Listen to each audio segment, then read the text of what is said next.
All right, so into the swamplands we go. So yes, we got a surprising update about Stalker 2. Did not expect them to do this so quickly after the first patch. And we got new responses from the dev team as they answer even more of your burning questions. And we're going to go over some big features you guys would like to see. And one fan dares to ask, should this game have gone completely open world or not? Can't wait to get your opinion about this one. And yes, we're going over your top comments later in the video. But yeah, you know what? We got that initial patch, but I was not expecting them to roll out another one so quickly. So yes, they updated the game yet again if you missed out on this, but what was actually included right here? So it was yet again some big fixes here for progression blockers, and you can pause the screen if you want to right there. I'm not going to go over every single one of those, but they continue to really go all in with what they're calling hot fixes, of course, and roll those out, man, very, very quickly. So I am so curious to see what happens in the next 7 days. We shall see, but it seems like they are moving at a rapid pace to get this game in shape. But we also have some other replies under this thread as well from GSC. Check it out. Just an additional message.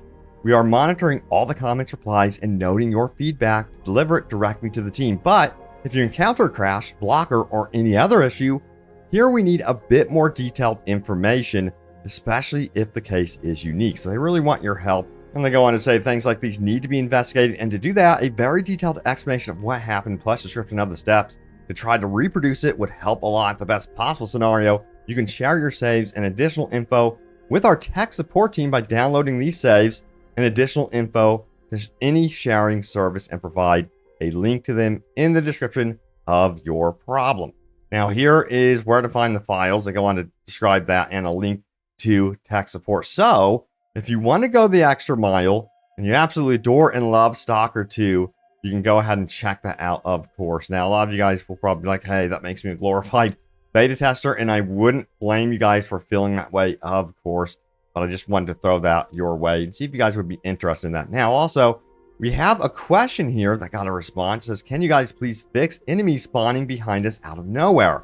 Worst I had so far was when I was strolling through an empty grass field, and after a few steps, a group of zombies and a group of boars spawned right behind me. I look around, emptiness everywhere. Then 3 seconds later, zombies shooting me in the back 3 steps away, plus some boars too. And the response is, you described an A-life bug, which will be addressed in future patches. But yeah, we definitely know about this. So yeah, when it comes to enemies spawning behind you, I would not expect that to be updated absolutely immediately. Remember, the A-life thing is more of a major update that they are looking into. So yeah, that might take a little bit more time since that is tied into the A-life system. And you're probably like, hey, Robbie, that sounds like such a simple fix. Why are they not just doing this? You know, we've had mods where they have actually addressed the issue where you do have that annoyance where enemies do spawn behind you. Well, we have this question here, which ties into all this. Could you tell the devs to take a look inside the mod from Nexus? Optimized tweaks S2. It does not impact visuals or anything, but it fixes a lot of stuttering, and my FPS got boosted by 10 overall with this mod on yesterday's patch. Hey, that's nice. Input lag and ghosting seems to also be fixed. Would be nice if you could deliver this info to them in case they're not already aware of that. Now he's saying, I'm not saying just copy this mod or anything, but it obviously fixes some Unreal Engine 5 streaming issues that are not officially patched. And it is a good question related to modding, like why aren't they taking more from the mod scene right now, since the mods are so quick to releasing fixes? And here's a great response. So let's scroll on down. It says, it's not that simple. When applying a mod to your PC, you're taking all the responsibility and potential risk on yourself. And if the mods help, well, great. We can't do the same. If we apply something from the mod without properly testing all the functionality of the game, that will be on us if something fails. We need to be sure with multiple tests that something we're improving does not break something, which can happen in some very rare and very unique cases. Also, implementing something that was not developed inside the studio needs to be filled in the pipeline of development, properly prioritized and synchronized with other things we want to improve. To cut the story short, from a player's perspective, installing a mod is very easy because you're responsible for things that could go wrong. Also, you don't need to test it, synchronize it with other updates, etc.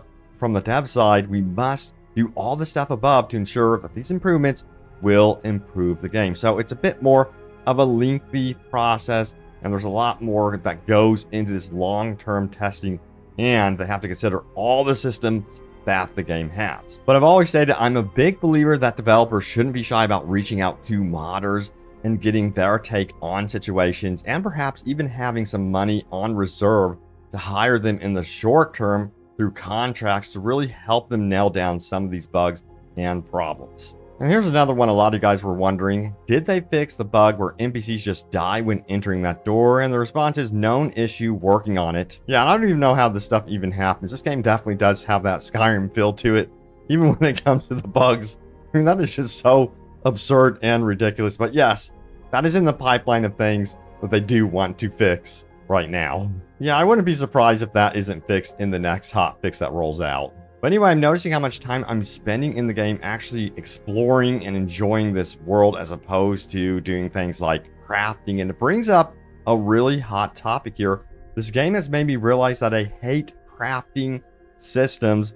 Stalker 2 has spoiled the survival crafting genre for me, or at least the crafting side. I don't think I'll ever be able to play an open world game again that wants me to collect 40 wood to craft 8 planks to build 2 doohickeys to upgrade 1 MacGuffin. I never would have guessed that an absence of crafting BS would be a star feature for me, but here we are. Even still, Eric says this: I just wish we could break down weapons for parts to use and repair our own weapons on the fly, at least use up to 75%, and anything beyond that requires a technician. And I gotta say, it can be extremely tedious dealing with some of these games when it has an overwhelming crafting system, and it gets even worse when you go from game to game to game, and each one has a very similar, tedious crafting system. Let me tell you what, it's been a breath of fresh air that this game doesn't lean so heavily into that. But you know what? Someone also brought up this point right here.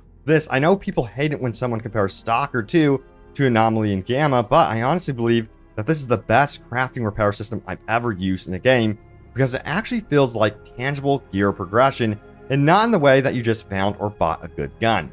No, you actually piece that piece of junk back into working order and give yourself a huge upgrade through your hard work. Once again, we have a lot of you guys wanting to see systems borrowed from the best mods from the original Stalker, so sound off if you guys want to see that sort of system in Stalker 2. Also, we got this one right here. We should get this condition indicator on all weapons dropped on the ground. My god, this would be such a quality of life improvement here. I mean, it's clearly a mechanic in the game, but so far I've only seen it shown up on some heavily damaged weapons. It's just super annoying having to pick up 99% of guns to check whether they are worth looting. 5,300 upvotes. And someone mentioned this: I loot every gun, unload them, and drop all red. Sell everything else. Sure, it gets a little slow sometimes, but I've just gotten out of the first zone with all my guns fully upgraded and repaired. But wait a second, remember, yes, you can sell your broken red weapons later. It's not that much, but if you can put them in your locker, you will have some extra money later on. So if you're going it slow and you're not exactly into the end game, just remember that tip. And since the recent patch, you can make a lot of money by utilizing the strategy of going after the artifacts. As I'm sure glad I stashed all my artifacts and didn't sell them before the patch. Talking about lots of money here. And we have a response.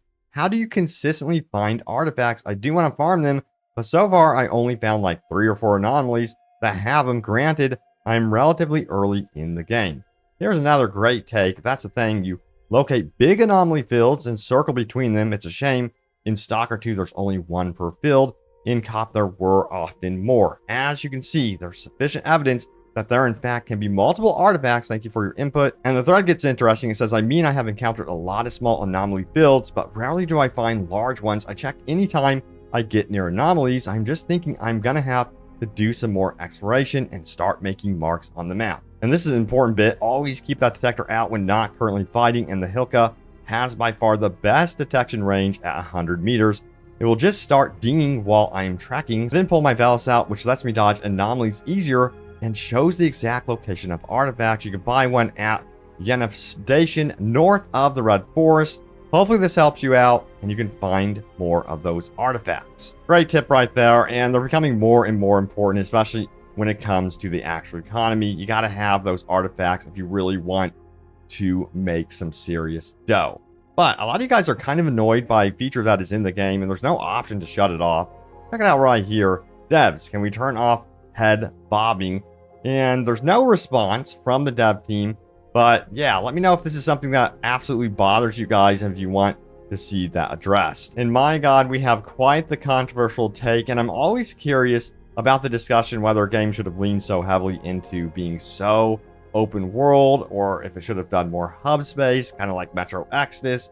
Check it out right here. That's the question. Honestly, the open world was a mistake, or I should say this is an opinion from Phantom Limb. It says, while I know that diehard fans are going to tear me a new one, but I just have to say it, the game didn't need to be open world. It actually makes it worse. It gives nothing to the game, but drags the game on and on as you run around the empty location from one quest to another. If I can stop right there real quick, I have to say the downtime is extremely important to build tension. You cannot be in fights or engaging with mutants or what have you all the time, or like even running into anomalies and stuff like that all the time. You have to have a certain level of downtime to really have those other moments more impactful and matter. It's just so important, at least to me, especially in this game. I've noticed that the open world, at least in my opinion, has actually been more of a service to Stalker 2, and that feeling of anticipation, wondering what is around that next corner. Yeah, it definitely heightens that fear and kind of aids in that. All right, so continuing onward, let's see what else he had to say here. He says this: there's barely anything useful you can find inside of those hundreds of locations, and I've completely given up on exploring because rewards in form of bottles of vodka and canned food aren't really rewards.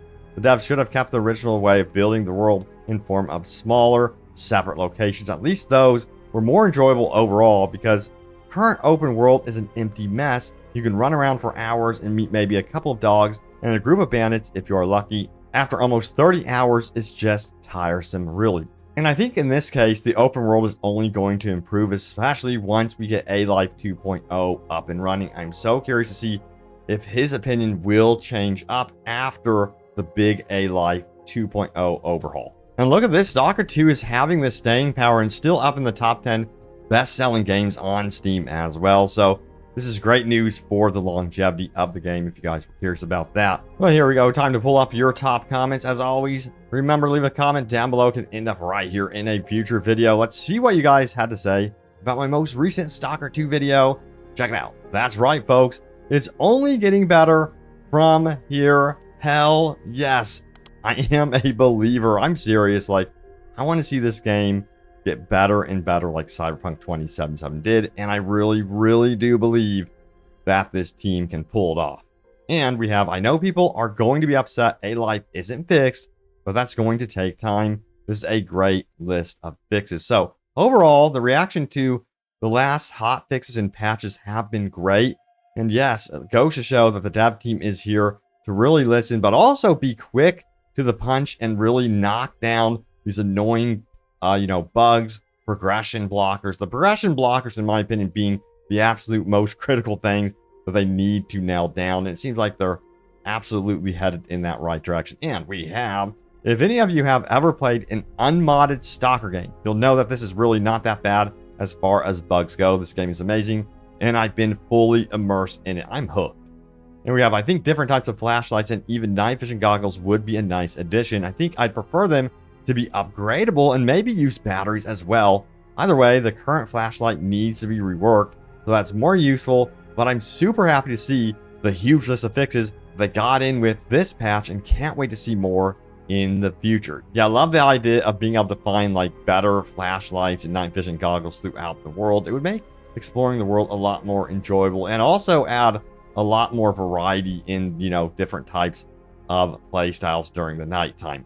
And we have this right here. Yeah, paying $16,000 to repair my armor was ridiculous. Finally, no more. And I love that they were so quick to updating the economy. I did not expect them to be that fast with updating that sort of thing. So kudos to the dev team on how quickly they are moving with this one. But anyway, there it is. The latest happenings around Stalker 2. Remember, stay tuned here also for both Stalker 2 and Path of Exile 2 news. I have you guys covered on both of those, and I am still covering, yes, you better believe it, Warhammer Space Marine 2, because that's also seeing some really cool updates now that we are in December officially. But yeah, a lot happening. We are spoiled this year. I gotta say, you know what? Damn, this has been a pretty good tell into this year when it comes to game releases. You know, the game releases, they haven't been perfect, but I gotta say, we are eating good as gamers. But thank you so much for watching. Stay tuned here for more, and I will see you all next time. Take care.